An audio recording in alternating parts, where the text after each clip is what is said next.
Oh, I know where it went. There it Probably. goes. Why, hello, and welcome to issue 589 of Geek in the City Radio. I'm one of your hosts, Aaron Duran. I'm one of your other hosts, Narita. And I am your other host, Cable Hashtani. And this week we are joined by game designer Connor Alexander. Hello, sir. Thanks for having me on board.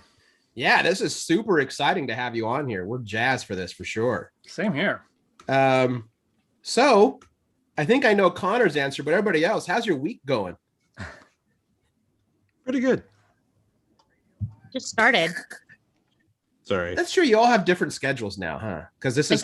I know. A Cable got on our schedule, and then I got off that schedule, and now I'm weekends, and everything is thrown off now. It really is. I'm sorry, guys. That's fine. I mean, I'm in a quasi-vacation mode because my deadline was last Friday to finish something, and it's completely done.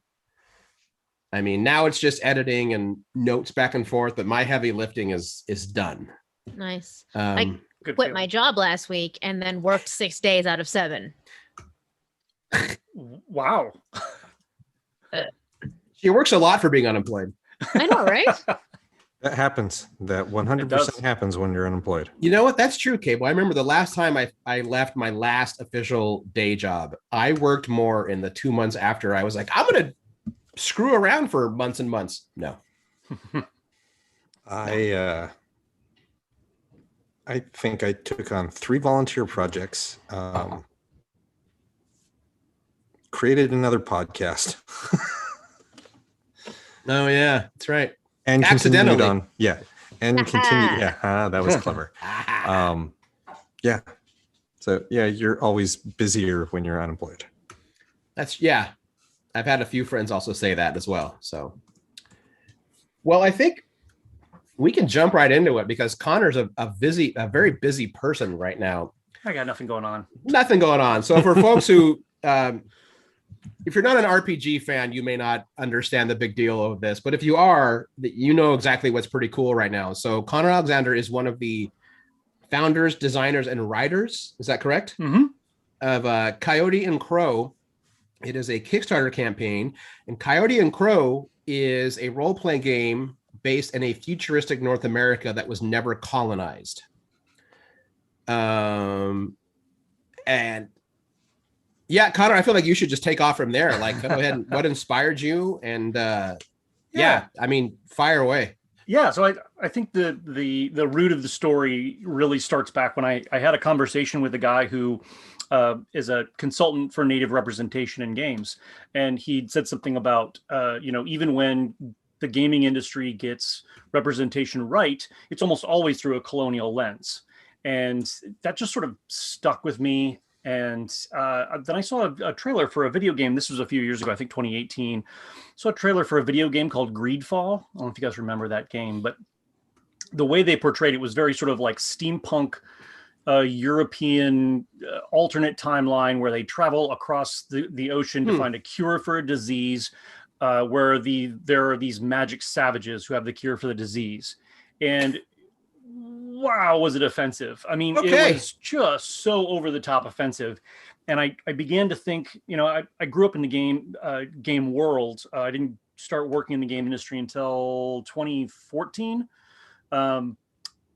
But working sort of behind the scenes of the game industry and seeing sort of how the design process went, I knew that I had at least the understanding of the infrastructure of the game industry and an understanding of how it worked. And I thought, how can I introduce something that's something to the game world that is detangled from colonialism. And I think that took me a while to figure out exactly the story I wanted to tell, and even whether or not it was going to be an RPG, because quite frankly, I'm also as versed in board games and card games, and I think there was a lot of back and forth there, and I think I settled on role-playing games really because there's a chance for me to paint a broad canvas. I can tell a lot of backstory with an RPG and really sort of set the mood. And I felt like this needed those kinds of details because there was going to be so many questions asked immediately. And so I sort of dove in on my own for a long time. For a long time, it was just myself developing it. But when I reached the point where I wanted art, and I also knew I wanted other writers to contribute because we're not monolithic. Native Americans are not a monolithic culture by any means. And I knew I wanted a broad spectrum of voices to be chiming in on this. That was when I started reaching out to writers and artists and going, you know what, let's collaborate on this. Let's start pulling some stuff together. I've got the foundation and let's start building it. So that was sort of the roots. Yeah, that was one of the initial things that really struck me when I saw your webpage before the Kickstarter officially launched. You had a small little webpage that kind of listed what your goals were. And I really enjoyed the fact that you right out the gate said that, Indigenous culture is not monolithic, especially the way Hollywood's portrayed it, and I guess through no fault of many people, because it's where they're taught. A lot of people just assume Indigenous culture is, whatever they were taught in school, whenever they saw in Hollywood, and a lot of that is, kind of the image of the Central Plains Native, is, for lack of a better term, is like it's that kind of a catch-all kind of thing. And that's just not it at all, especially with, and it looks like Coyote and Crow kind of dives into this. You go all the way down to like Central America, even though it's North America. Yeah. You tap into like some of the Aztecs. So you're covering a pretty wide geographic area. And it's not at all monolithic at all. It's hundreds of cultures. Really excited because in the core book we decided to focus on a single area, mostly for non-native players, a single city to start their characters in and then build out on that world. So we focus mostly on North America. I would say 85% of the content is focused in on this single real world city of Cahokia that actually exists. It's a UNESCO site. And we touch on some of the other nations that are in North America, and we touch on Central America, but quite frankly, those books need their own expansions with writers from those areas. And I'm super excited because we've really left space in that environment for completely different world building, to have it feel really unique and different. Hey, Denise, we know those people.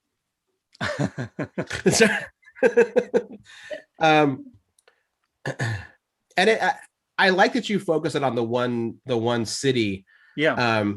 Being an old school, gamer since like the mid to late 80s. Whether it was intended or not, when I read that description of that element, my brain reverted back to being like 16 and Planescape and Sigil, which was this city of opportunity where every culture just kind of mingled. Yeah. Or like, Blade Runner, where there's all these cultures in this one city. Oh yeah. And they may not all get along, but they're in this churn of culture and identity that I just love. The storytelling possibilities are so much fun. Yep. And we absolutely wanted to create a sense that in this world, you could absolutely have a campaign that is total, urban noir, that you can absolutely have that campaign if you want. You can have horror campaign, you can have adventure and exploring campaigns. There's a lot of possibilities within this world, and we didn't want we were trying very hard to break away from some of those preconceived notions that a lot of non-natives have about what native culture might be like. So I think that was very intentional on our part. But I admit I am pulling from a lot of the same sources that you mentioned. Like for me, it was, as a kid, it was Greyhawk, playing Greyhawk in early D&D. Later, it was places like Los Angeles in Blade Runner. More recently, New Angeles in the Android universe from Fantasy Flight Games. They did a great job of reskinning the cyberpunk world in a more modern light. So a lot of nods to those fake cities. There's nothing wrong from drawing inspiration and pulling from some of the great games that came before. Yeah. Cable, did you have a question? I kind of saw like a hand. I wasn't sure. No, I don't have a question at present. It's coming. So Connor, how did you assemble the team? That actually, so that's a good question. Slowly is the short answer there. Slowly. Part of the problem is that within a lot of popular media right now, there's a systemic lack of representation. And that means that the people who would be able to contribute are very disconnected from each other. If we're lucky to have worked with each other on a project, we can communicate about that next project that comes along. But quite frankly, it was a years-long process finding the people who it's an ever shrinking Venn diagram, right? So I want native people. I want people who are available to work. I want people who have the creative skill set necessary, and then who are interested in the project. And by the time you get to that narrow focus, you're talking about a really small pool of people. Not to mention, it's funny in a sad way how much I've been shouting from the rooftops about this project for more than 2 years now.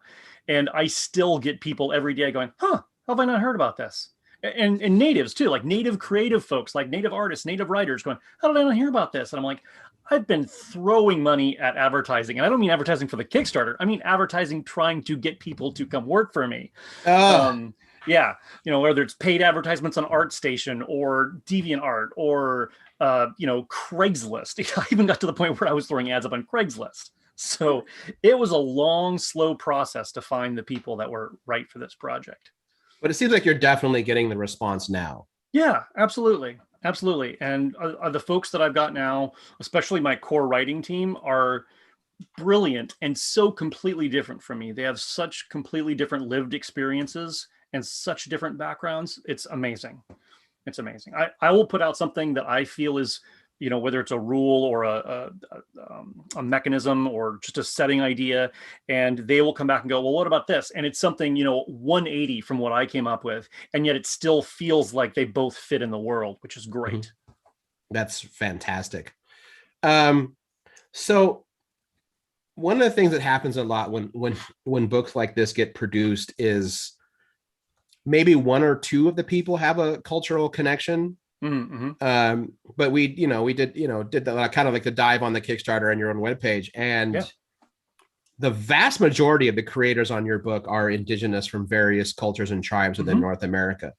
I'm assuming that was a conscious effort, but like you touched on it a little bit, but how difficult was that? And did you get any pushback from people saying like, but if I'm a good game designer, a good writer, how come I can't just do it then? It doesn't seem fair. Like, what's your take on that? What would you say to that? Yeah, well, so the evolution was when I first started this, I said, I'm not in a rush. I have a day job. I'm working, more than 40 hours a week in the game industry. I can take my time on this. And because I can take my time, I'm going to make sure that this team is 100% native.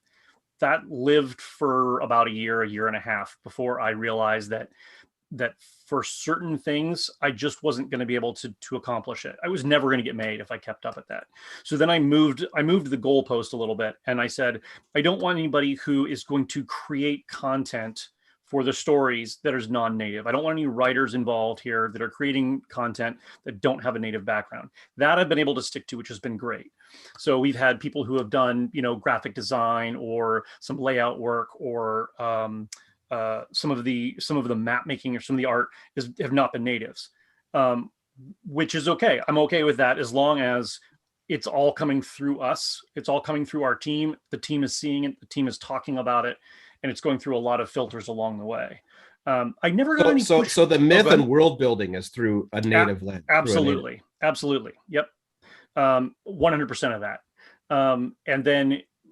But I will say that I never got any pushback from non-natives when I said no to them. There were a number of artists who approached me closer to when the Kickstarter launched who wanted to be a part of it. And I just said, hey, this is not your opportunity. Thanks. I think we've got the team that we need. I appreciate it. So yeah, it's a hard line because I think what I'm hoping for is that this project pulls together enough of a crew that going forward, we do have some basic resources in the game industry to say, hey, that for the next game, we've got an established team. We've got designers and writers and artists who can all contact each other. So that's a good feeling. I was thinking about that while you were describing that 2-year process of finding people and getting the word out. And it seems like the real problem is that there wasn't a network. That's correct. For native creative types. And it seems like you have built the baseline of what a network could look like. I would really like to think that. And I really want to, I want to make sure that I'm a good steward for that. And that's a lot of responsibility, but I'm hoping that because we all, for the most part, especially my writing team, we really work well together. I'm hoping that this success can sort of launch their campaigns and launch their ideas, because I know they've got some of their own game ideas. So if I can help them be a launch pad, all the better. So that's really cool. So I've seen a couple. You addressed this on the Kickstarter, but for folks who haven't joined the campaign yet, also you need to do that. I think one of your updates, or maybe in the campaign itself, you explained why there's no section in this initial core book about Europe, about the European. And I appreciate you didn't come off as like snarky or mean. You're basically, it seemed like your approach was, well, that's already out there, but that's also not the point of the book. Yeah. Did you get any kind of like, because there have been, in my memory, there have been some attempts to do role-playing games or settings inspired by indigenous cultures. I mean, going all the way back to like TSR, for all its problematic issues, they attempted Mazteca, which looked pretty. It looked like everything you'd want to spray paint on the side of your van, which I have, look, I get it. It's cheesy, it's exploitive. Yeah. Part of me kind of loves it, kind of that like exploitation image, kind of. No, I get it. Grindhouse thing, but pretty questionable. Yeah. And there have been other games that have tried, and I'm not going to name them because they've dealt with some crap they've had to deal with. Sure. Yours is the first one that seems to pull it off. But all of those games previously still felt a need to at least reference European powers, either directly or symbolically, like, like Mazteca had someone that was obviously conquistadors. Yeah. And you're just saying no. Yeah. Like, how's the feedback been on just saying no? It hasn't been hostile. I have to I don't want to come off sounding mean, but like I kind of just smile and grin when I get people going, yeah, but can I play a German in this? Or whatever it is, whatever non-North American or South American background they're looking to play. I played Assassin's Creed. We showed up in North America and it's cool. And I'm not going to stop anybody from playing this game the way they want to play. I realize that once a role-playing game hits the table, that storytellers are going to do whatever the hell they want with the game. They're going to make it their own. But I don't have to facilitate that. And how many games have we had where we've got Europeans involved in some way? And that goes back to the root of untangling it from colonialism. There was no way for me to untangle this from colonialism without cutting it out completely. I mean, it had to be like tumor removal. Boom, gone. You're out. And I think once I drew that line, it actually freed me up quite a bit, because then we started getting into great questions like, well, if there's no Europeans, there's no horses. So what changed with horses? And then you start getting into whole ideas about roads and why there were not an excessive amount of roads in North America. And then you start getting into like, well, people are using waterways. So when you get to all of that, you start building a fascinating technology tree that almost begins to build itself. And once you understand a technology tree in that fashion, you can start adding culture around it. How would culture A change if you had this piece of technology? And that mixture of culture and technology almost built itself after a little while. Like one thing just started coming after the other. And that was a joy to write. That was a real joy. Right. And I want to ask, like, this also happens a lot. And I think I probably already know the answer. Whenever someone tries to write like an alternate history about what if so-and-so never colonized or whatever, the temptation is to paint the initial indigenous group or culture as idyllic with no problems of its own. And it's a paradise. And it would still be a paradise if the white man hadn't arrived. Yeah. And I feel like what it comes down to is that humans are still humans, and we can all be kind of right bastards.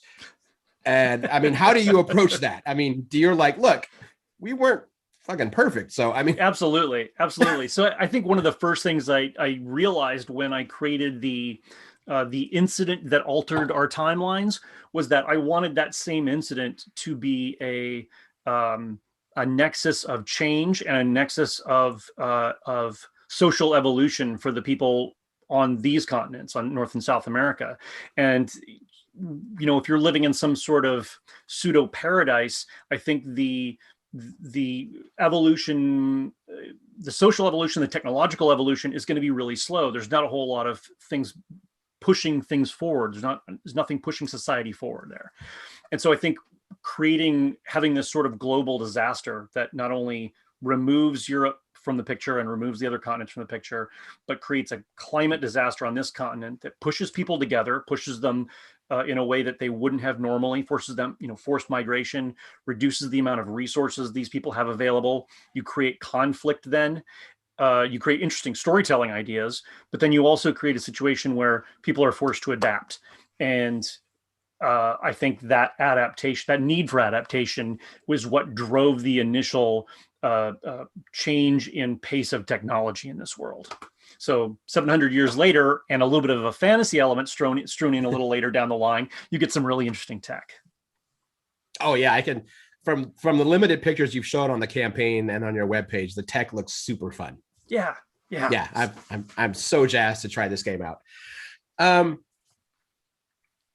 So something I wanted to touch on or ask you about, and I actually want to ask how you're going to handle this. Mm-hmm. One of your goals that I really appreciate and thought was great was that one of the levels of the Kickstarter, you can buy a print version for yourself, mm-hmm. and then a print version that will then be donated to a local tribal library or community center. Mm-hmm.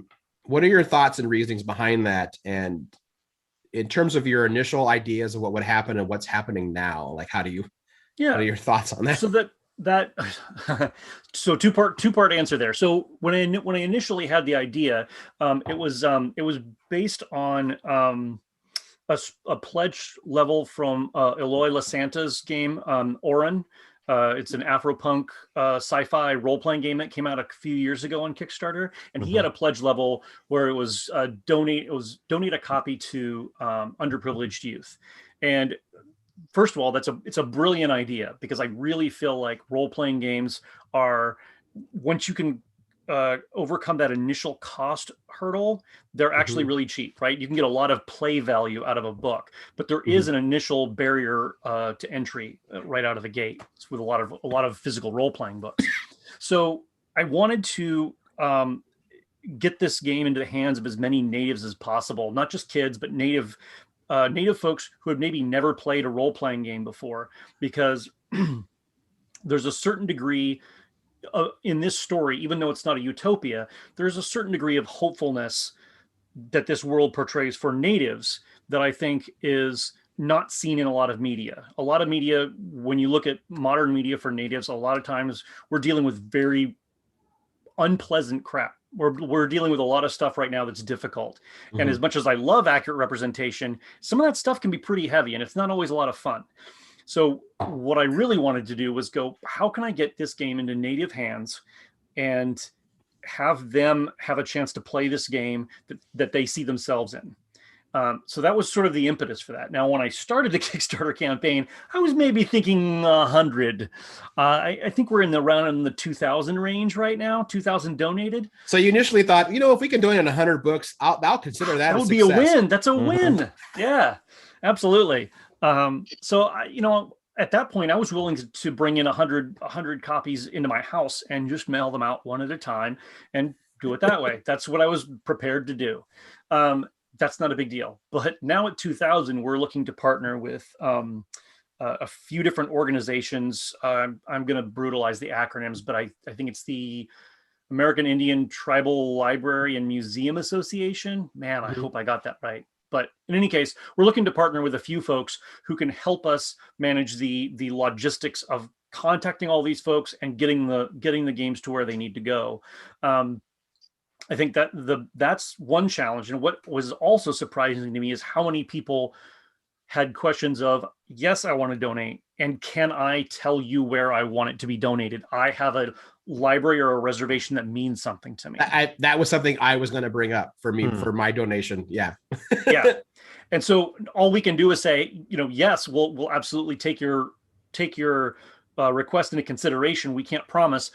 because what I'm afraid is going to happen is that 10 people are going to request the same place, and then one place is going to get left out completely. So we're going to try to prioritize the requests, but in the end, for me, it's about equity. It's about making sure that we get the game as fairly and most equitably spread across the continent that we can.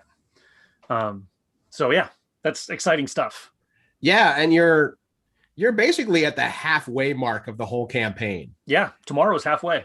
Tomorrow's halfway, and you're almost at $556,000. You're $86 away from 556. Yeah, that's a nice house. Is what that is. It's a 1-bedroom apartment in Seattle, sadly, but yeah.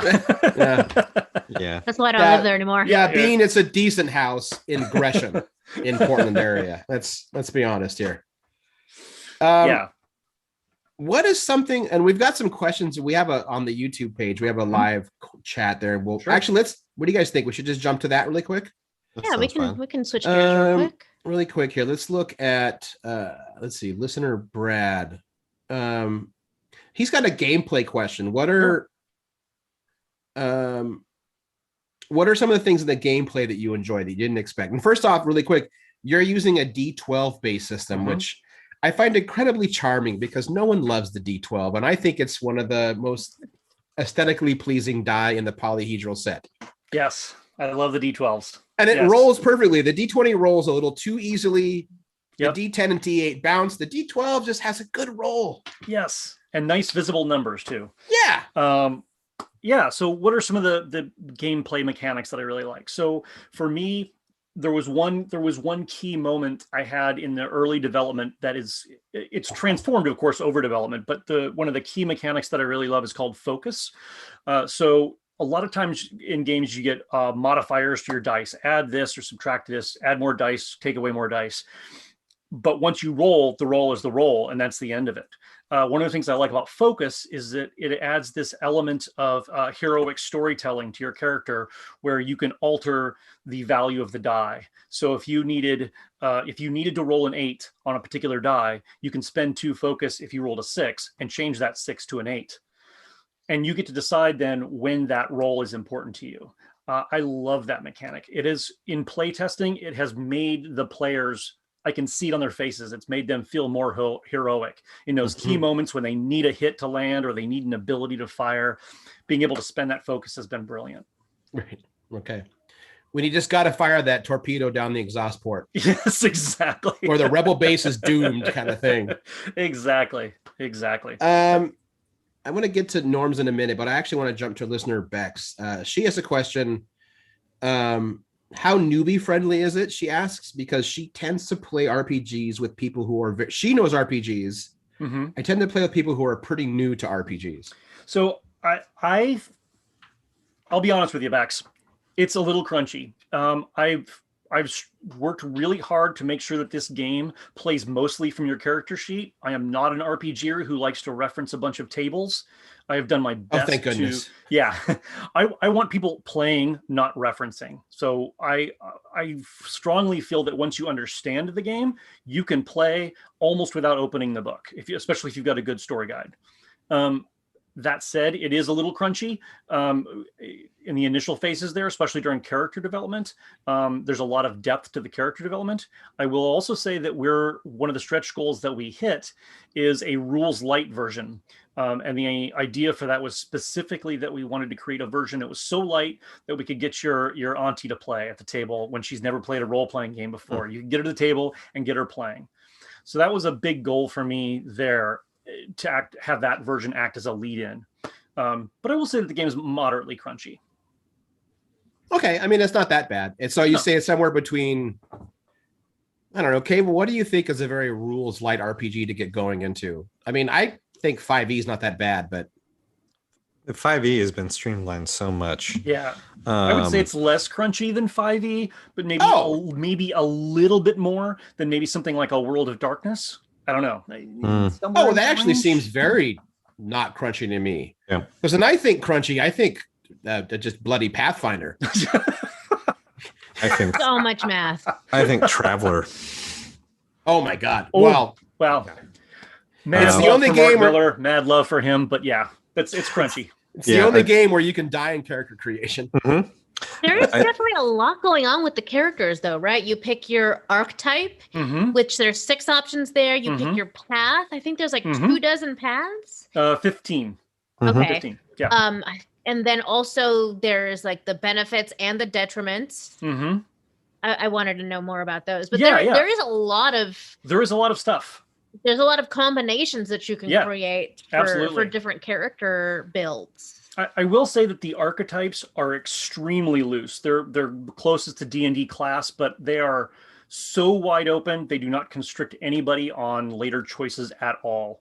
And in fact, I want to say that like archetype is probably one of the least important things on your character sheet. It is only there to give a couple of stat bonuses and to basically give a general idea of your character's profession overall, but they're not locked in any way further in development. Just real quick, I just got an email Sure. from some listeners. Yeah. We just had 5 different people back it. So you're beyond 556 now. So there you go. Thank You're you. welcome. Bruce. Thank you. That's awesome. Thank you so much. Yeah, so there are, I personally feel like the keys to the character sheet, and the one that's on the Kickstarter is not finalized, but I think one of the reasons I built that character sheet out the way I did is that the numbers go on the bottom, because to me, the numbers are the least important part. What's important is on the top: the background, the gifts and the burden, the motivations, the things that make people who they are and make the decisions that they're going to make. I especially for new role players, I feel like they have a hard time sometimes putting themselves in their character's shoes, and just giving them numbers doesn't really do anything for them. Mm-hmm. So gifts and burdens to me were really important. They're similar to merits and flaws from the World of Darkness series, but I think where we really differentiate it with gifts and burdens is that anything can be a gift or a burden depending on how the player and the character interpret that thing. And I like to use the example of a sister. If you have a sister, she might be a gift, she might be a burden, she might be both. And how that relationship plays out is up to the player. They get to decide whether that sister, or how they engage with that sister. So I love the gifts and burden system. That's another big one for me. Yeah, by the time you get to stats, it's a much easier game. It's just fill out the numbers, fill out the form, check your boxes off, send in your W-2, and there you go. So listener Norm he always has questions about the process. Mm-hmm. And I'll try to kind of reword his a little bit. Okay. Basically, was there something during the writing process that your team found humorous or surprising? Was it a discovery in the process of the game that you're like, we didn't think we'd go in that direction, but we did? And you can say no. I don't want to say no. Saying no is boring. Come on, I want to say something. I want to say yes to that. So I will say this: when I first approached my writers, and I started bringing external writers on after having sort of built the foundations, I had a very, very clear image in my mind of what this world looked like. It was like a movie that played in my head. I knew exactly who inhabited this world, and bringing the other writers in and seeing them read what I wrote and then come back with their additions. The most surprising thing was these supernatural insects that one of my writers came up with. And it was something that I hadn't even pictured, but she had this whole idea for this mythical insect that we don't even know if it actually exists. It's just rumored to exist. And she came up with this whole backstory about what they do and what they feed on and where they live. And it's fascinating. And that is the kind of stuff you cannot buy. Like there is just no way that I can thank Coyote. Coyote's the writer of that, Coyote Old Bear. She came up with these insects, and I read that. And I went, now I know I'm on the right page. My vision was good, but I know that by adding these other writers in, I just upped my game seriously. That is so cool. Is that based on a real myth from a culture? No, whole cloth from her. So they just were like, I got an idea for bugs. Whole cloth from her, yeah. I do have a kind of a nerdy question in terms of like the magic and tech. How does that work? And then, are you pulling in mythical creatures from various indigenous stories as like a bestiary, for lack of a better term? Yeah. So to answer the second part of the question there, we absolutely are. However, we're being also really careful to pull in real lore and then modify it and adapt it in a way that it's safe for non-native audiences. We don't want to do anything where non-native players are going to accidentally step on anyone's toes, or intentionally. But we want non-native players to feel safe playing it at a table, especially like at a con. We don't want them to sit down with something out of our book, misrepresent it, and then offend someone at the table who's maybe native. Mm-hmm. So we're writing these in a way that they're safe to play. That said, we're also creating some out of whole cloth. I mean, I think we're certainly taking some ideas that are from our cultures and from our traditions and from our backgrounds and going, rather than a dragon, elf, and orc background, what can we create whole cloth that's fresh and new that we haven't seen yet? So there's that as well. As far as explicit magic, no, there's no explicit magic called out. However, there's a subjectivity to... So first of all, let me back up. So there's no magic in this game, but part of the problem is that defining magic almost automatically puts a parameter on the game that would favor one tribe or another. Defining that magic system would put a favoritism toward a tribe that I don't want to do. And one of the most important things for me in this game is that anybody from any tribe, I want them to feel as though they've got a place in the sandbox to play in this. So putting those parameters down too hard, I think, stops them from being able to do that. But that said, there's a lot of things in this game that are unexplained. One of the core fantasy conceits is the Adoneti in this game, which translates to the gift. And it starts out, hundreds of years in the past as this sort of purple stain that appears on plants and animals. And through this cultivation of it and through modern scientific advances, they realize that consuming it at the right time during puberty gives you a supernatural power, and that's what your path is on your character sheet. You've chosen to consume the Adoneti from a fox, so therefore your path of the fox. What exactly the Adoneti is not defined in the book. It's certainly given some scientific parameters, but there's a lot of subjectivity there within the book for players who have a spiritual background or spiritual leanings to add their own meanings onto those rules. That comes really into play with things like the skill ceremony. Ceremony has a very basic mechanical function in the game as it's written, but we also call out that native players are it's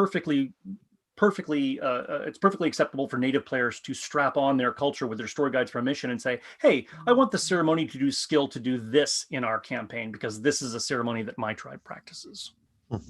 Oh, that's really cool. Yeah. It's a whole new breed of open-ended playability. Thank you. I'd like to think so. That's certainly what I was aiming for. Yeah. That's really cool. Double check, make sure I'm not missing questions from the chat right now. I don't think so. No, we're trying to be good about it. So there will probably be a lot of non-native players that want to try and play in the game. Yeah. But I also know a few players that are not native and they want to play it, but they already have reservations of like, am I going to be appropriating by playing this game? I'm going to be playing a native character. Yeah. How can I explore this game, the storytelling, but still be respectful? What would you say to like non-native players? Like, this sounds cool, but am I going to be like a dick for them playing it? Yeah.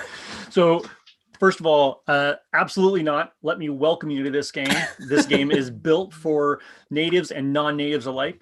I'm inviting you into our home. Second, I will say that in the book, we address it in two ways. Right up front at the beginning of the book, we have a section that says message to non-native players and then message to native players. And we just sort of spell out how to approach the book, how to avoid pitfalls. It is not appropriative to play a native person. It's appropriative when you start taking what you believe those native peoples would be doing and then misrepresenting them. Or even accurately representing them when you're not in a position where you should be representing them. So that's part of the reason that we went with this alternate future, right? Stripping out the last 700 years of colonial history puts a fictional spin on these characters where I don't believe it's appropriative, especially with the sort of the guardrails that we put onto the game. Also, similar to what I mentioned with the ceremony skill, throughout the game, anytime there's a chance for non-native players to perhaps step on someone's toes, we call that out. A perfect example is two-spirit identity characters. That's a realm for native players, and we specifically say do not make your character a two-spirit character if you're not native. So I think we give pretty clear guidelines, and if there's ever an edge case, I would hope that somebody would call out on one of our forums or write me an email, but I think we do a pretty good job of making it welcoming. That's cool. That's good. And I think in the long run, it's storytelling, which can only help expand everyone's understanding and empathy towards others, which I would hope so. I mean, yeah, role playing is also about get the treasure, kill the monster, blah, blah. But deep down, it's also an exploration of story and of self. Yeah. And absolutely, I see the positive aspect, especially if you get this book into more locations that maybe don't have that opportunity yet. Yeah, absolutely. I mean, I one of my great hopes is that I have a lot of hope for native players of this game, but certainly one of my hopes is that non-natives play this game and then maybe feel like they start examining the land that they're living on and the people who are around them a little more closely, and maybe start asking some more appropriate questions. That would be great. If that starts a dialogue, I'm all for it. That's very cool. Yeah, that's awesome. Cable, Denise, you guys have anything? I can keep yammering on. I don't want to, but I want to make sure you guys. Go ahead. No, go ahead. I don't actually have something off the top of my head. What I was thinking about leads into what you're talking about, getting it into more places. Given the response from Kickstarter, and I know that you have retailer level pledges. I know this because Guardian Games has pledged. Oh yeah, when we started talking about this, I took this information into work and went, "Hi, so this is happening." And our buyer, Ben, looked at it immediately and went, "Oh yeah, done." Yeah, that's great. And I say this from the standpoint of we stopped backing Kickstarter games. As a company, we went, no, we if it's going to have a retail release eventually, we don't need to be backing it. All it does is give us additional stuff that we can't really do anything with. Yeah. The exception is usually in the RPG world where it's like, no, they've got a retailer pledge level. Let's pledge to it because we want that initially, and then we will buy it even more. So are there plans to put together a retail plan after? Yeah. So I would love to call out the fact that I'm in sort of a privileged spot in this industry, in that I was already working in the game industry, and my day job allows me some connections to a middle tier distributor who works with Alliance and ACD and GTS and Peach State, and is going to basically set us up. So we already have guaranteed distribution through the US and international. Excellent. Yeah, and they're really good partners and very supportive of the project. So we plan on putting it, hopefully at least a few thousand units into the hobby distribution shortly after the Kickstarters get theirs. Great. Kickstarter backers get theirs. Yeah, and hopefully the next thing down the line, because we've had a huge clamoring for it, is a story guide screen and some dice. So a lot of folks are like, I don't have enough D12s to manage this game. I need some more. We were actually talking about D12s at the store the other day. But spoilers, I worked for Guardian Games, so as well as them being a sponsor of the show. And we've been rather low because no one's picking them up. Everyone was complaining about them. I'm like, oh, this is going to be great because we now have a reason to make sure we have lots of D12s in stock. Yeah, and I think most players are going to want to have 9 or 10 of them. They won't always use 9 or 10, but it'll be good to have 9 or 10 D12s per player. So we'll generate some dice sales. I will Look at you. order You're Byron. building networks of indigenous creatives. You're refreshing the market on D12. If I can actually point to some chart somewhere where we see a spike in D12 sales, I'm totally going to take credit for that. Well, I'm pretty sure White Wolf got to claim a spike in D10s back in the day. Oh so- yeah, for sure. Yeah. Absolutely. Did you have any sort of did you I know Gamma is this weekend or this week as well. Did you have any Is it really? Yeah, it's going on is. right now. Yeah, it started today. Yep. What is time anymore? Yep. In fact, our buyer was at home. It's like, I can't do this at work. I'm going to stay at home and do nothing but watch Gamma videos. All the presentations and Yep. Did you make any sort of announcements that would show up at Gamma? No, I actually was working my day job all day today. So I actually had to check in. I'm an account manager, so I was working with some great folks like Smirk and Dagger and Good Games Publishing and Yellow. So I was actually working with a lot of those folks. They had a lot of news today. They did. They did. Although I think Asmodee probably took the cake for the biggest news. I think they always want to do that. Yeah. What happened? Is Asmodee being Asmodee? They bought more companies. They bought more. Oh yes, they were being companies Asmodee. Yes, and secured more exclusive distribution rights. Yep. Changed a lot of their distribution terms too, which I think is, I'm guessing is going to make a lot of folks unhappy. But you know. So are they becoming the diamond of the game world? No, that's Alliance. That is diamond. Yes, it is. That's. We'll have Connor on for a whole nother show about that. Yeah, that's a whole different. And I'm gonna have to start censoring myself here because I could probably. Remember what I told you when we started rolling? That's what happens. I come from the comics world. I make many people angry. Yeah. I have lots of frustrations with many of our distributors. However, I will say that they come through for us a lot more often than they screw up.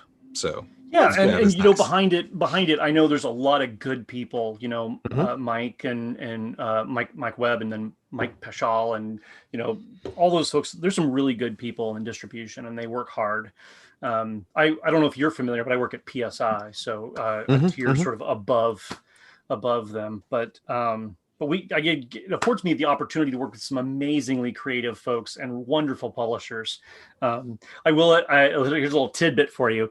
I don't know if you guys know Kurt Covert from Smirk and Dagger, but he allowed me to use Before There Were Stars in Coyote and Crow. There's a board game called Before There Were Stars he did, and I have a reference to it. I know that one. Yeah, there's a reference to it in the game in Coyote and Crow that it's a game that some people play as a leisure activity. Oh, that's cool. Because it's a perfect game for it, right? You're rolling dice and telling stories about constellations of stars.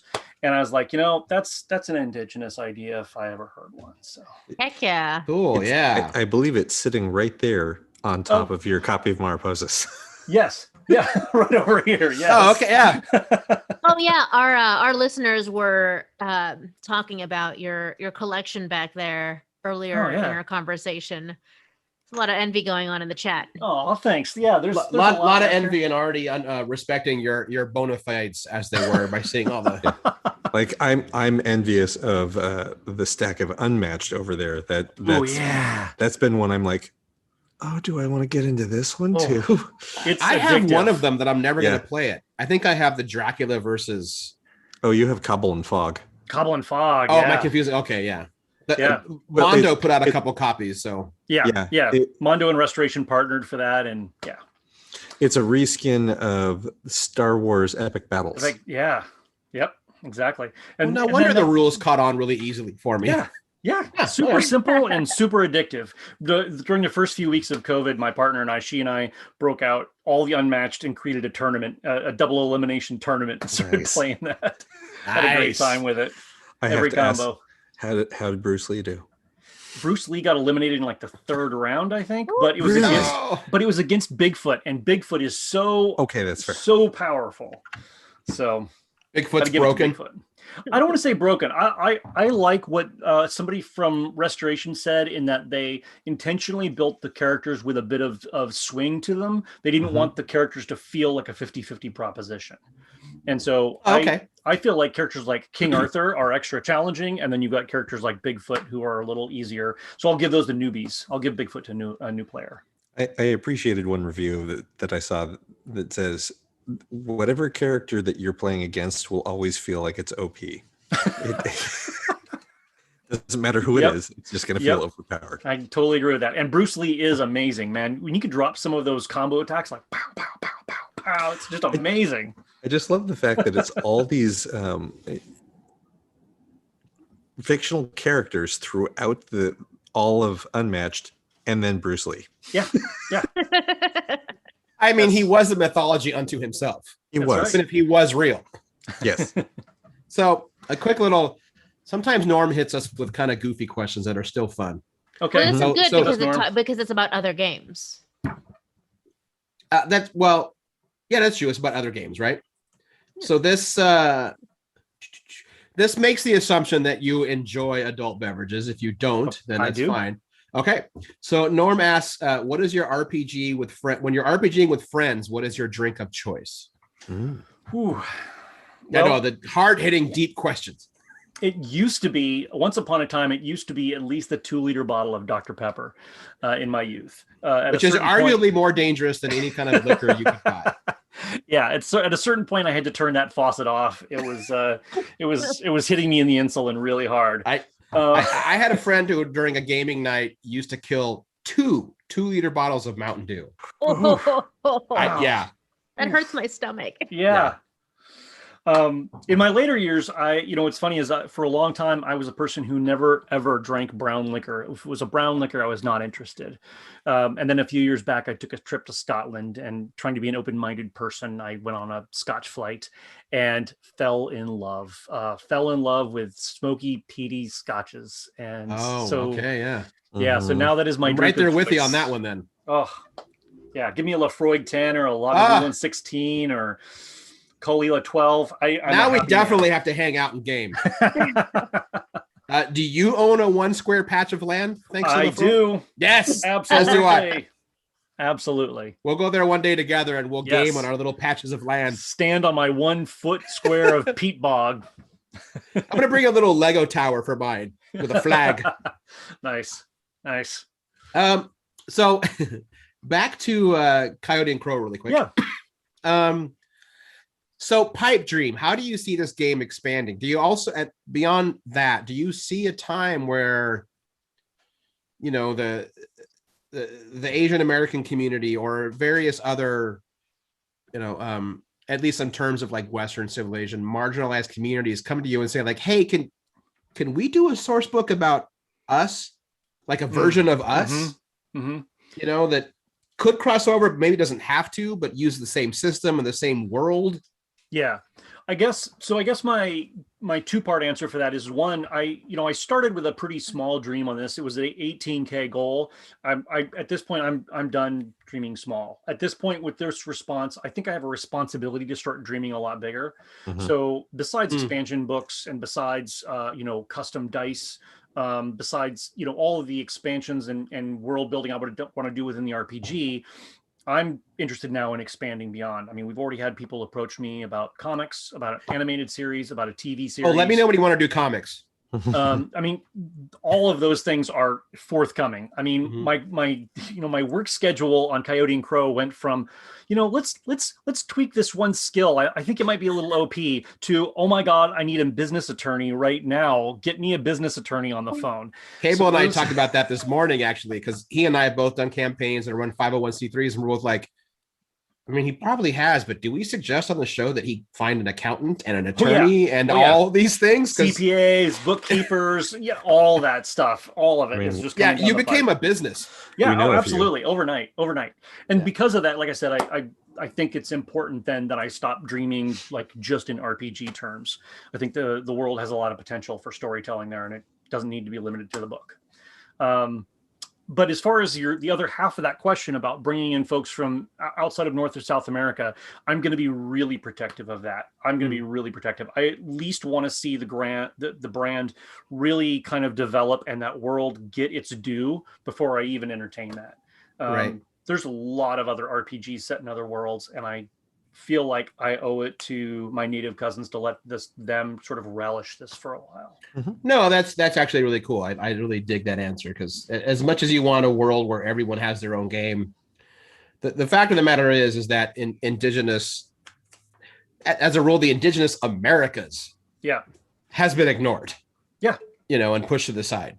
Well, not only that, but from a storytelling logistics point of view, you've created a world that doesn't technically exist and is so extremely different from what is our reality.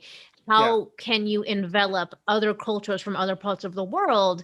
You have to factor in did colonialization happen there or not? Yeah. It's a big undertaking to fold in more cultures into something that is essentially a complete fantasy. Yeah, you could make that world really inconsistent really quickly. You could break it really easily. And I'll let you in on a secret. I know exactly what happened to everybody else outside of the Americas, but I'm not telling. I am absolutely not telling, because I want my fellow my fellow natives, but also any story guide that picks up the book. I want them to decide what happens and not feel constrained by my ideas on that. So that's fun, because Go ahead, Bean. Sorry. I said, while we're on the topic of changing the world, I actually wanted to have a little bit more discussion around the fact that you did what some people consider to be very controversial. Other people think it's more correct. You flipped the earth on its axis. Yes. So I want to hear the story behind that decision and how you guys got there creatively. When I saw that, I thought of that episode of The West Wing, but go ahead. Yeah, so this actually goes back. So I'm an old man, and I was in the military, and I was in an era where there was a lot of conversion going on to digital at the time, and there was a lot of talk about map conversions and accuracies. When it comes to the military, obviously you want accuracy, right? So there was a lot of conversation internally in my department about those map conversions, and the conversations that came out of that led to some research on map bias. And that map bias, and that just a little nugget, a trivial nugget from years ago, and it kind of stuck with me. And when I started reading, when I started doing some research for pre-Columbian history in the Americas, it got into some conversations about early map making of the Americas and how biased they were toward the monarchies those maps were being presented to. And that digging then led me to, well, wait a minute, we're making a lot of assumptions about orientation, in general orientation. And so that was when I was like, you know what, let's flip it on its head. There's no reason that north has to be up. North can be down and south can be up. That's quite all right. It doesn't change a damn thing. Reality's still reality, right? But I think that especially for non-native players, I think it really helps set that tone of perspective change. It helps you switch your brain a little bit into that frame of thinking. Yeah, it was a weird feeling to see, for me personally. It was a weird feeling to see the Aztec Empire, in the top right. Top. Well, not on top, but well, I felt a little bit that way, but that's a whole. But then I was like, oh, that's kind of cool. Also, why? And again, my brain went right back to that episode of The West Wing when presenting the chief of staff the new map they're presenting, and she's like, why is it flipped over? They're like, why does it matter? Because it's freaking me out. They're totally expecting them to be a bunch of cracks, just crazy people. Yeah. And no, they're actually taken aback by the concept and why don't we do it that way? Yeah. Colonialization. I mean, how old are you before you realize that Greenland is not one of the biggest land masses in the world? What day is it? Yeah, I was going to say, Or, I mean, I remember, and this was probably into my early to mid 20s, embarrassingly, my mind was blown when I realized that 3 continents fit in Africa. I'm like, what? Yeah. It's that fucking big? And they're like, yeah. I'm like, then why does it? Oh, that's right. That's why. It looks like 1.5 Texas on our map. Right. Yeah. No. The US is tiny. Well, if you ask a Texan, then Africa is only 1.5 Texas. Which is funny that you say that, Cable, because I think we are way too big. That's a whole other conversation, but America does need to be balkanized and broken up. It doesn't, it can't as a governing body. As a governing body, it will not everywhere. That's a whole nother. Yeah. That's I do want to say too that I have some big dreams and big hopes for the Aztec Empire and our future expansion books. I've got some really cool ideas, but I need to get those to some writers from that region first. And, well, if you want to talk to people that write about that stuff already, hey, hit me up. Hit me up. Absolutely. Never mind. Yeah, we'll say it off the air. Right now, I'll probably be very slow to respond, but please do hit me up. Yeah, no.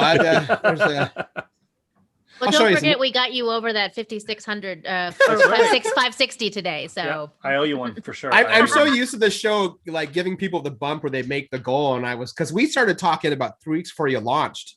Yeah. And you were like, well, let's do it about halfway through because traditionally Kickstarters need the help. I'm like, no, I understand. I've done it. Yeah. I actually completely stopped taking any kind of media requests about 4 or 5 days in. I was like, nope, the ones I've got scheduled are it. That's it. I can't do anymore. I'm backed up.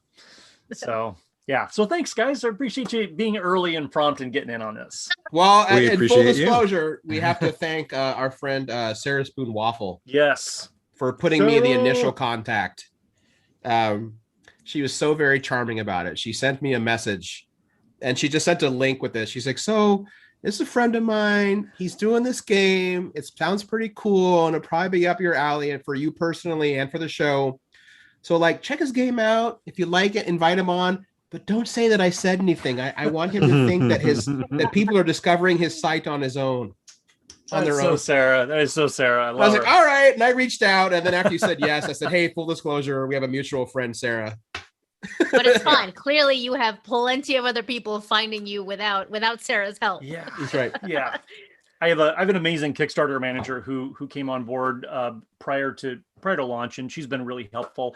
And we had all these meetings before the Kickstarter about how we were going to schedule out tweets and how we were going to schedule out our Kickstarter posts to maximize our exposure. And about a week in, I was like, Heather, just stop it. Stop doing that. Just don't worry about it. We're way beyond the need for scheduled tweets. Like, it's okay. We're good. We're good. That being said, are you still getting spam messages from quote Kickstarter experts that will help you expand your absolutely. reach? Absolutely. My last campaign was 5 years ago, and I still get like, "Hey, do you want to expand your growth?" I'm like, seriously, guys, stop it. It's also incredible how many printing companies, both domestic and printers in China, have contacted me in the last week. So we got to kind of like move on to other things a little bit here, but that does kind of remind me, like, how is because I noticed on your Kickstarter campaign you're actually you're very adamant about your environmental impact of the book. Yeah.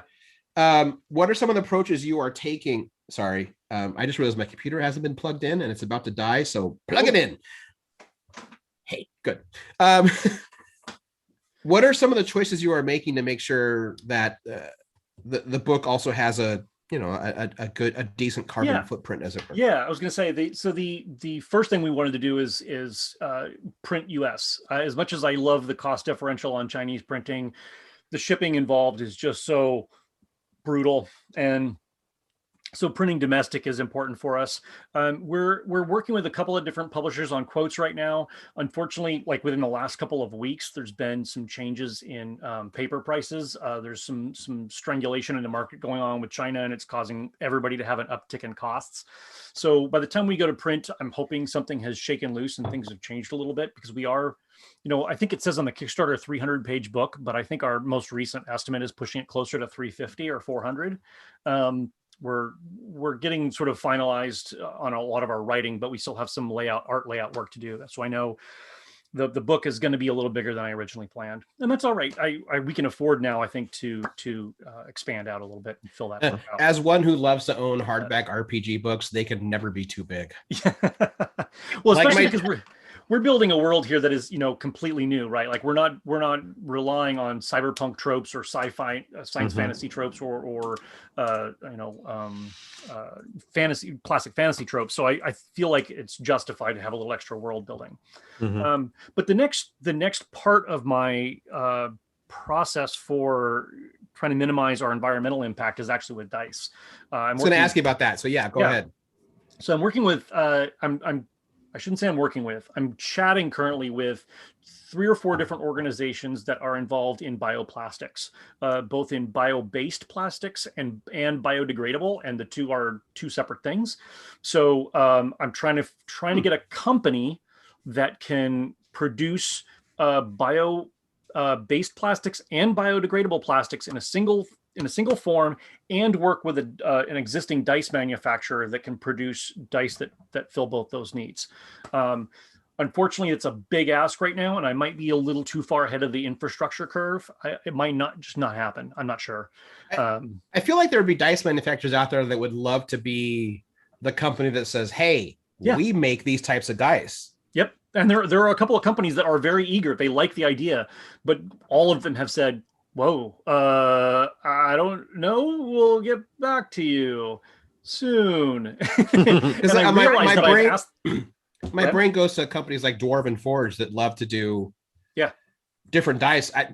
It feels like a no-brainer to be the first dice company that says, hey, we have partnered with this great RPG who's done all the legwork. We now have bio and biodiverse, and biodegradable dice now. Yeah. That would be the hope. And I'm hoping that our sort of final Kickstarter numbers kind of help boost our profile enough that we can get some scale on the production. Because if we're talking about 1,000 sets of dice, it's going to be really expensive compared to 10,000 sets of dice. So, and speaking of dice, and in terms of also the books that will be donated to native organizations and libraries, are you going to find a way to provide dice to them also? Yes. So currently our current stretch goal is to develop a dice app, a free downloadable dice app. It will be beyond just a dice app. It'll be a Coyote and Crow app. It'll have, FAQ. It'll have a Kadchahi glossary in it, which is our fictional language that we've created for the game. And it will have a dice app in it.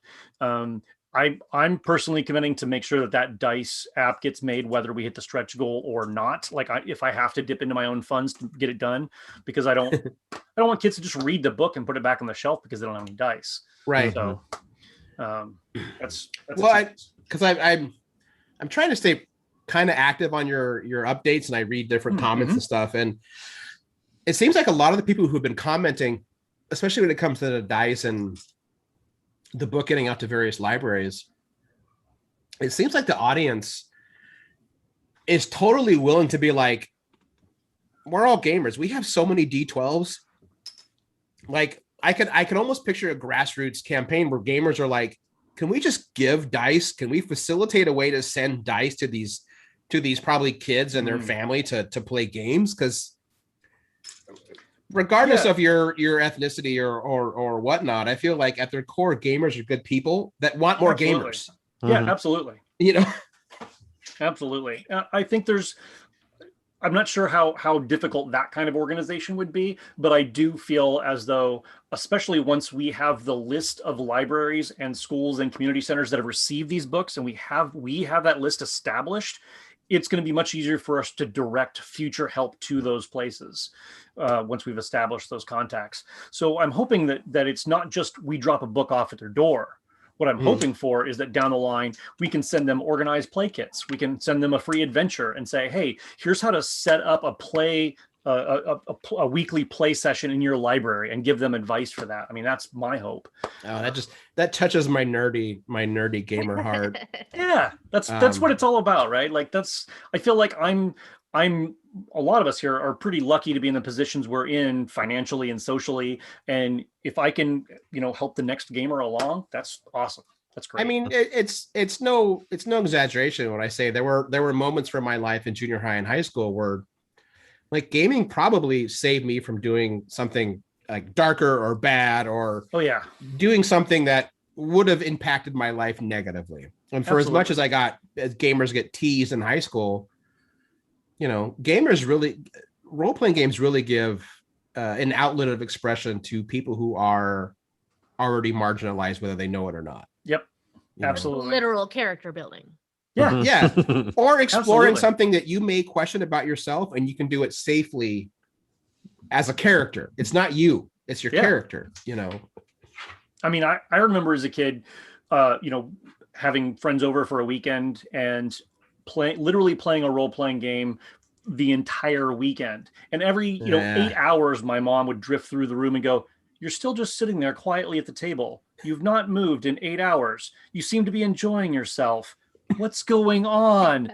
And I'm like, "No, we're just having a good time here." I'm suspicious. I remember my mom complaining that I didn't go anywhere for like 3 days on a long weekend with my friends. Yeah. We're just role playing and buying pizza and drinking a fuck ton of sugary drinks. But my abuela being like to my mom, like, "Mija, he's not out partying and doing drugs. Yes. Maybe count your blessings on that one." Yes. Parents, they're never satisfied. K-Bot, did you have something to say? I felt like it was something. I do. Go. You mentioned it in passing, but I really, really want to go back to it. And now my brain says Choctaw, but I know that's not what you said. But you guys developed your own language. Oh yeah. So yes, we developed our own language, and that's one of my favorite stretch goals that we have going too. So the language is called Cogchahi. It's developed. We have a conlanger on our team who speaks a couple of different native languages, and he has been working hard on developing this sort of trade Creole language that is then going to be safe for non-native players to use, as well as native speakers are going to recognize certain phrases or certain syllables or certain uses of the words in there because they're going to be similar to real native languages. But we're going to have a basic glossary in the book. Then we're going to have a website that is going to have an expanded glossary and with some pronunciation guides. That'll also be in the app. But then we're also, this is my favorite part, we're building both a name generator and a wiki for the language. So my idea for the wiki is that I want native speakers to come in and go, "Hey, I have this cool phrase or word in my language. I want to build the Cogchahi version of it." And that just becomes a living language website then that we can build out. That's cool. Yeah. That is my new favorite element to this game. If it's mentioned in the Kickstarter, I totally missed it, but I'm super excited by that concept. Yeah. That's kind of her jam. That's kind of her jam. Oh, like conlangs or like fictional languages is your jam? Languages, period. Languages, I love period. learning Okay, them, comparing them, hearing them. Yeah. Words. I've I'm been really frustrated in trying to learn to speak Cherokee. I'm Cherokee, and I did not have any native speakers growing up. So I've been trying really hard to reconnect with that portion of my heritage. And I've been watching a lot of the Cherokee Nation has this great storyteller series on YouTube where they have traditional storytellers who tell the same story both in English and then in Cherokee. And listening to my language that I don't speak has been both heart-wrenching and absolutely energizing. Hearing these people speak has just been amazing. So I want to put that energy sort of back into this fictional language, and hey, you've got Klingon and Elvish. Why can't we have Cogchahi too, right? No, So that's really important work. I had a job recently that didn't work out, but I did learn a lot of really interesting things. And one of them is that we lose so many hundreds of languages every day. And of the people who can speak more than one language, so anyone who's bilingual or multilingual, almost certainly they are speaking English, Spanish, or one of the many Asian languages, which is just a testament to all of the colonization that has happened all over the world. Like, even if you can learn to be multicultural, it's still through this colonial or just white, more often than not, lens. Not even like Spanish, but any of the Romance languages, which is all the primary colonizers. Yes. Quote, I love this called the Romance languages, and they did the most killing ever. When they speak, it's beautiful. So whatever. Because So only languages from the Mediterranean are beautiful. Everything else is just garbage. Just the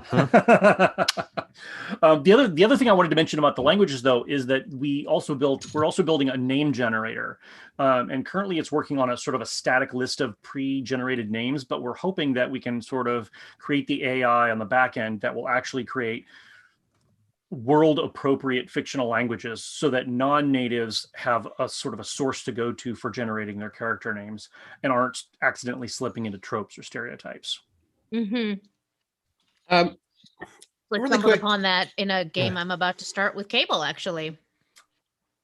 What's Kind of a I'll let Cable explain it. Okay. It's an RPG based in the world of Usagi Yojimbo. Oh, The Stance wow. comic, yeah. How fun. And I don't really one right have here. the background to Awesome. develop my own name. So I just go off of what's in the back. And I ended up coming up with a name that's extremely generic at best and tropish at worst. I mean, I did the same thing, but I felt like the name I picked fit the character. I mean, if it's in the book, it can't be tropish. It's the suggested name. But it's such a narrow list that, I mean, Yeah. how many other people have probably ended up with something similar? Well, Yeah. You know, you got to start somewhere. Go ahead, Cable. Yes, Cable. I was just going to make a comment that, it's his game. well, it's also like, it's not my game. I didn't make it. But I've looked at that list of names and I've gone, oh, yeah, I've known all of these names. I've known all of these names in Japanese communities, and they're just like, it happens. It's like not everyone. You get a lot of John Smiths and Jan Smiths in the equivalent of Japanese. Every It culture just has happens. it. Yeah. I think Sure. apart from Denise, who might be the only Mexican I know who doesn't have an Uncle Chewy. Huh. No Uncle Chewy, huh? That was No. my reaction to her. I didn't know. I I guess didn't think. Ignacio is not a popular name in my family, in either of my I families. didn't think it was possible to have a family with a Tio who wasn't named Chewy. I just thought it was like, I felt like eventually the gods came down and went like, "Oh, you have enough Tio. One of them is Chewy." Cousin for me, but cousin. Yeah, I hear you. Yeah. Yeah. Yep. Yeah. Anyway, yes. So, I feel like we got to spend a little bit of time wrapping up the show. Sure. I mean, Connor, what else do you want to add? I mean, you've covered a lot. Yeah, we have. Thank you for coming on the show. No, yeah, it's been fun. It's also speaking personally, as someone who has done this show for 16 years, it's finally nice to officially one-up Nerdist, who have been stealing from this show for years, and now I can officially one-up them. Awesome. That's my own personal Congrats. gripe. Congrats. Yeah. He's not wrong. I'm trying to think of Not wrong. I'm 5 years older than them, but okay, go ahead. Yeah. I think the only thing I wanted to add is that I'm really excited about the potential for our next stretch goal. I'm not much of a stretch goal kind of person, and we blew through all of ours in the first week. But the fact that we have someone, a writer, a well-known writer, God damn it, in the wings, and is willing to write a cool one-shot adventure for us as our next stretch goal. Oh, I sent you so an cool. email. I think I know who it is. And I want to ask you, but if I ask you, I will turn off the recording and the live stream. But I kind of have to ask you. You can tell me, I ain't going to answer. Right now, it's not actually. I can just. I'm sorry. Is the name like is that a secret that is yet to be revealed? Yeah, okay. I have not yet revealed the name of the author, and I'm not going to. I'm going to keep that a secret. It's totally under wraps. But I was nerding out. I was totally turning into a little fanboy that this person was willing to do it. So I seriously think I know who it is. But I met them like 2 years ago, and I'm pretty sure I know who it is. Oh, nice. Anyway, that's it. Okay, that's it. But yeah, that's I think the other thing I wanted to cover, and I guess I wanted to underline too that I really hope that non-natives feel like they can step into this world and play. We really did put up a lot of guardrails, probably more than we needed actually, and I hope non-native players feel welcome in the world and have a good time with it. I think they'll appreciate that, because I have a few friends that are, not native. They have European backgrounds, but are working very hard to kind of break past, the issues that were just ingrained in being born in America, that are just happening. They're good people. They love role-playing games. But they're always nervous about doing something like this. And I think just hearing it from the designer will be like, okay, I can do this respectfully. Yeah. I think one of the keys to that is not disengaging. I think the key is to engage and realize that you may step on a toe at some point, and that's okay. Like, that's just have a conversation about it when you do. It's yeah, right. if you're engaging and coming from a place of authenticity, yes, everyone screws up, regardless of your heritage. Yes, absolutely. Yeah, I mean, even indigenous Americans will screw up on something else. Absolutely. I make mistakes all the time when it comes to tribal differences on my crew, and they correct me and I correct them, and it's all good. It's about respect and kindness and an open heart. That's a perfect place to end this interview. Connor, thank you so much. Absolutely. We'll put the link in the chat, of course, but if you just Google Coyote and Crow, the Kickstarter is the first thing that pops up. Yes, it is. You're probably going to break 600,000 before the weekend's over. So, yeah. Here's the funny thing. You're in the middle of the campaign, which is traditionally when it goes down. Yeah. Because traditionally Kickstarters have that final 5-day bump where it goes crazy again. Yep. I'm not even going to try to guess at where we're going to end. So what is if I may ask, what is the monetary value for that stretch goal for the writer to do the adventure? For that, we'll announce it if we hit the current one at 750. It's not official, but it's probably going to be $1 million. You heard it here, folks. Yeah. If I think who it is who's writing, you want to read that adventure. Would this be the first RPG to hit $1 million that wasn't from a major company, Cable? That's a good question. That I don't know. Because I know there's been campaigns that have done it, but they've been like Fantasy Flight or Modiphius, but from like a non-established RPG company. Yeah, that's a good question. Not of an independent one. Yeah. Let's just go with it.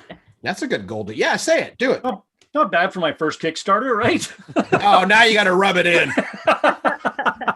And now we all hate and you. see. I just blew all my goodwill. I just blew it all. Yeah. Well, Connor, thank you so much. We're about to wrap up the show, but you can hang on for this part because you're wearing the hat. We're about to wrap up the show, unless Cable Bean, you have something you want to throw in. No, we're ready. I just want to pay my respects. We lost the Yaphet Kotto yesterday. One of the greatest American actors of all time. Connor's wearing his Nostromo hat. Yaphet Kotto was a brilliant performer. He could play any role. People know him, of course, from Alien, the TV version of In the Heat of the Night. No, the movie. Movie. I reversed it there for a minute. Thousands, hundreds of other roles. A really gifted actor who went through some shit and then came through it. From my Trek fans, was almost Captain Picard.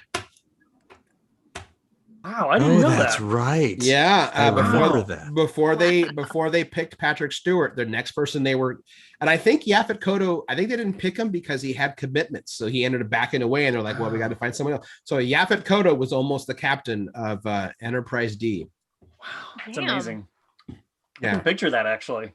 I can too, right? It's easy. Tell you right now, if Yaphet Kotto was the captain of the Enterprise, we never would have had the fucking Path of Glory episode in season 1. That shit. I don't know what you're talking about. There's no such episode. Frakes feels the same way as you do. There is no episode 3 of Next Gen. But a talented performer who will be greatly missed. As someone who Alien was a formative film for me. He's someone. In fact, I think tonight I'm going to watch Alien before I go to bed. Nice. So yeah, that's it. Oh, that's a good idea. I finished all of the Marvel movies. Cool. All of them? Well, I mean, mostly all of them. We didn't do the Hulk. We didn't do the Spider-Mans. Thank you for saying Spider-Mans. You don't need the Hulk. And Spider-Man is fun, but it has not It's not actually tied into the MCU until the next one, apparently.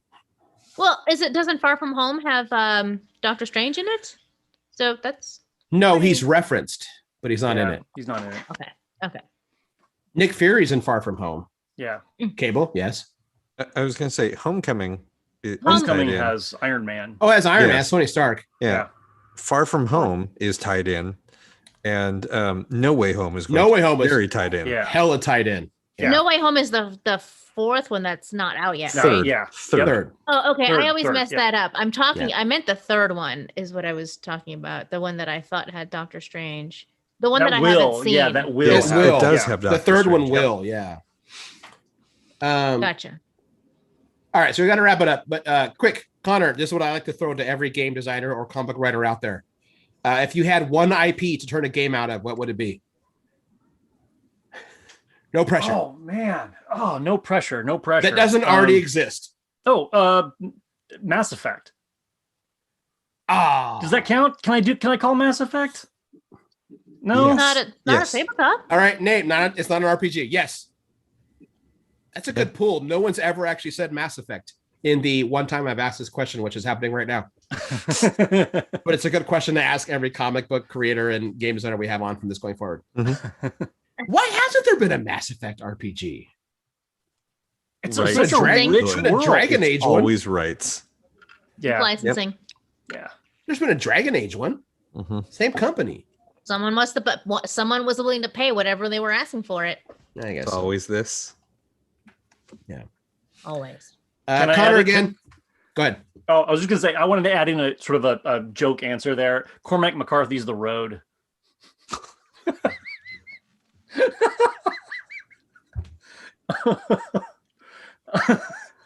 Sorry. Isn't that just Fiasco, but in the woods? Yeah. So yeah. I guess so. Yeah. Way to shoot me down, man. I'm sorry. Someone's gonna have to explain that one to me later. Well, yeah. We'll finish that story off air. Connor, again, thank you so much. It's been Absolutely. an absolute pleasure talking to you. I can't wait to get this game in my hands. Thanks, And, man. Thank you. Play adventures and stuff. It's a long time coming, but I'm glad this game's out there, and I'm glad you were doing it. And all Thank you your all. whole team. Thank you. Much appreciated. Um, Thanks all for having me. Yeah. That being said, I'm Aaron Duran, I'm being Rita. And I'm Cable Hashitani. and our guest has been Connor Alexander, and we will talk to everybody next week. Phrase goes here. I'm huge. So what?